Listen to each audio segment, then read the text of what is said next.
میں فوت ہو گئے نا تو ان کی پیدائش ہے یہ، ٹھیک ہے نا۔ اور کہاں پیدا ہوئے تھے؟ فلسطین کے شہر غزہ میں، یہ جو موجودہ غزہ ہے اس میں یہ پیدا ہوئے تھے۔ آپ رحمۃ اللہ کا اصل نام محمد تھا، محمد بن ادریس۔ آپ رحمۃ اللہ کا سلسلہ عبد مناف پر جا کر آپ علیہ السلام سے میاں ملتا ہے۔ آپ رحمۃ اللہ کی جد امجد مطلب ہاشم کی حقیقی بائی تھی۔ نبی علیہ السلام کی دادا جان عبد المطلب کی یہی وہ سرپرست تھے۔ آپ رحمۃ اللہ کے والد کا نام ادریس اور والدہ کا نام فاطمہ تھا۔ یہ والدہ کا نام یہ جو ہے نا یہاں پر کسی کو اگر پتہ نہ ہو تو یہ فاطمہ جو ہے نا نام تو ان کی اپنا جو محمد ہے اور والد کا نام ادریس وہ تو مشہور ہے، ہر کسی کو پتہ ہے، لیکن والدہ کا نام اس کو آپ نوٹ کریں کہ فاطمہ تھا۔ آپ رحمۃ اللہ کی والدہ محترم امام حسین کی نسل سے تھی۔ آپ رحمۃ اللہ کی عمر ابھی صرف 2 سال تھی کہ آپ رحمۃ اللہ کی والد محترم انتقال کر گئی۔ آپ رحمۃ اللہ کی والدہ آپ رحمۃ اللہ کو لے کر مکہ مکرمہ آئی۔ آپ نے ابتدائی تعلیم مکہ مکرمہ سے مکمل کی۔ آپ کا حافظہ بہت اچھا تھا، جو پڑھتے وہ یاد ہو جاتا تھا۔ ابھی صرف 7 سال کے تھے کہ قرآن مجید جو ہے نا وہ حفظ کیا۔ اس کو بھی آپ انڈر لائن کرو۔ یہ امام شافعی نے قرآن مجید کو کتنی عمر میں حفظ کیا؟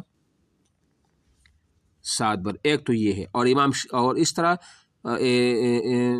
کیا نام ہے اس کا، شاہ ولی اللہ نے بھی جو قرآن کو حفظ کیا تھا نا اس کی عمر بھی اس وقت کتنی تھی؟ 7 سال تھی، ٹھیک ہے۔ یہ دونوں نوٹ کر لیں۔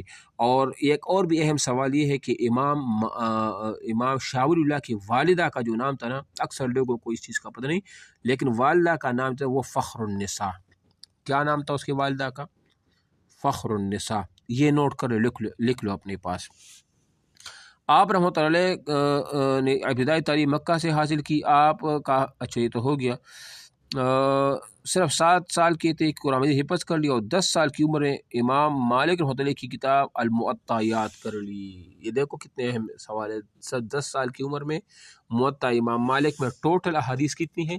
1720۔ کتنی؟ 1720 احادیث جو ہے نا وہ موطا امام مالک میں ہے۔ اس کو بھی انڈر لائن کرو۔ ساتھ ایک اور اہم چیز وہ بتا دوں کہ احادیث پر باقاعدہ لکھی جانے والی سب سے پہلی جو کتاب ہے وہ موطا امام مالک کتاب ہے۔ کون سی کتاب ہے؟ موطا امام مالک وہ کتاب ہے، ٹھیک ہے۔ اس کو بھی اپنے پاس وہ نوٹ کر لے، ٹھیک ہے نا۔ اچھا جی، 13 برس کی عمر میں مدینہ تشریف لے گئی اور امام مالک رحمۃ اللہ کی شاگردی اختیار کی۔ امام مالک رحمۃ اللہ کی وفات تک مدینہ میں وہ مقیم رہے۔ ایک مرتبہ یمن کا گورنر مکہ مکرمہ میں آیا تو وہاں ان کی ملاقات امام شافعی سے ہوئی۔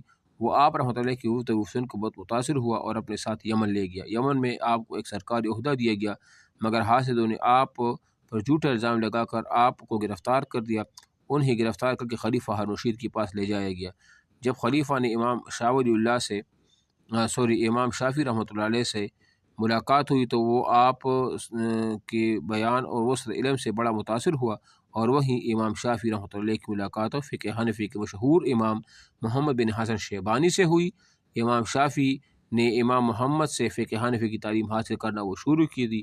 یوں امام شافعی رحمۃ اللہ واحد شخص تھے جنہوں نے امام ابو حنیفہ کی فقہ اور امام مالک کی فقہ کی تعلیم وہ حاصل کی، ٹھیک ہے نا۔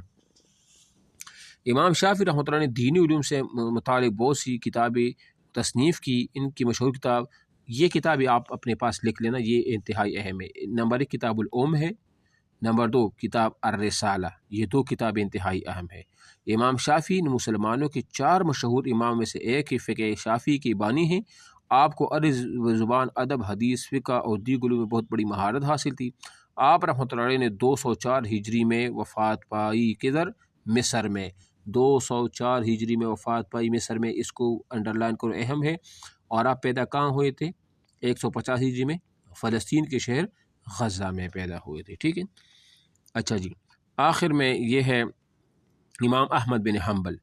امام احمد بن حنبل کے مشہور، معروف، بلند پایہ، ماہر علمی اسلامی اور نہایت اولوالعزم شخصیت تھے۔ آپ رحمۃ اللہ علیہ اہل سنت کے 4 اماموں میں سے ایک ہیں۔ آپ رحمۃ اللہ علیہ کے پیروکاروں کو حنبلی کہا جاتا ہے۔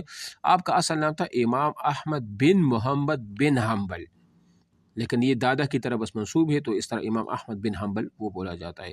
آپ رحمۃ اللہ 164 ہجری کو بغداد میں پیدا ہوئے۔ 164 یہ انڈر لائن کرو، اہم ہے۔ بغداد میں پیدا ہوئی 164 میں، ٹھیک ہے نا. اور آپ رحمۃ اللہ نے ابتدائی تعلیم بغداد میں حاصل کی اور بغداد میں تعلیم مکمل کر لی. بعد آپ رحمۃ اللہ علیہ نبی علیہ الصلوۃ والسلام کی احادیث کا علم حاصل کرنے کے لیے اپنے آپ کو وقف کر لیا. علم حدیث حاصل کرنے کے لیے آپ نے عراق، حجاز، یمن اور شام کی علمی مراکز نے اپنی علمی پیاس بجھائی. آپ نے اپنی زندگی میں 5 مرتبہ مکہ مکرمہ بھی تشریف لے گئی اور فریضہ حج وہ ادا کی. آواز آ رہی ہے میری؟ اچھا جی. خلیفہ مامون الرشید. اچھا، امام شافعی کے متعلق ہے کہ یہ بھی لکھ لے، وہ ادھر ہے تو نہیں. امام شافعی رحمۃ اللہ علیہ ہارون الرشید کے دور میں نجران کے قاضی بھی مقرر کیے گئے تھے. کون سے علاقے کی؟ نجران کے. ٹھیک ہے، اس کو بھی آپ لکھ لیں اپنے پاس، یہ بھی اہم ہے. اچھا جی. خلیفہ اچھا جی، خلیفہ مامون الرشید عباسی کے عہد میں بہت بڑے فتنے نے جنم لیا. مامون الرشید کو، اور دیکھو شب خلفاء کسے کہا جاتا ہے نا، یہ ایک شب خلفاء بہت مشہور سوال ہے کہ جس دن خلفاء کی رات ہو، یعنی جس دن ہادی فوت ہوا اور ہارون رشید خلیفہ ہوا اور مامون الرشید پیدا ہوا. یہ ہارون رشید کا بیٹا تھا، تو اس کو شب خلفاء کہا جاتا ہے. اچھا جی. خلق قرآن کا جو بڑا فتنہ وہ پیدا ہوا. لوگوں کی عام رائے تھی کہ قرآن مجید دید چیزوں کی طرح اللہ تعالیٰ کی مخلوق ہے. یہ بات اسلامی عقیدہ کے صریح خلاف تھی. بدقسمتی خلیفہ بھی ان لوگوں کا حامی ہوا جو قرآن کی مخلوق ہونے کے وہ قائل تھے. بہرحال یہ جو مختصم باللہ تھے اور مامون الرشید تھے، یہ خلق قرآن کے قائل تھے اور یہ معتزلہ کے ہم خیال بھی تھے، جن کی وجہ سے انہوں نے امام احمد بن حنبل کو کوڑے لگوائی.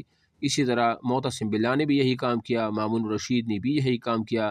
پھر متوکل اس کے بعد یہ معتصم باللہ کے بعد اس کا جو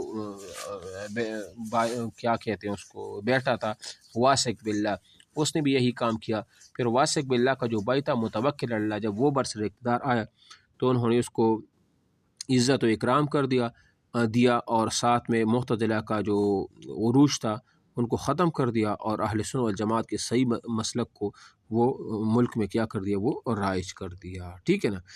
بس اس سے تو وہ یہی ہے. آخر میں دیکھیں نیچ میں تو ان کے پاس ہے نہیں کچھ درمیان میں. یہ آخر میں ان کے امام احمد بن حنبل نے 241 ہجری میں وفات پائی ہے. اس کو بھی اپنے پاس جو ہے نا وہ نوٹ کر لے. اور بغداد میں پیدا ہوئے تھے اور بغداد میں ان کی وہ وفات بھی وہ ہو گئی تھی. ٹھیک ہے، یہ مشق پر آجدہ کی مشق پڑھ لے. سوال: امیر المؤمنین فی الحدیث کا لقب ہے بخاری، امام احمد بن حنبل، امام محمد، امام شافعی. جی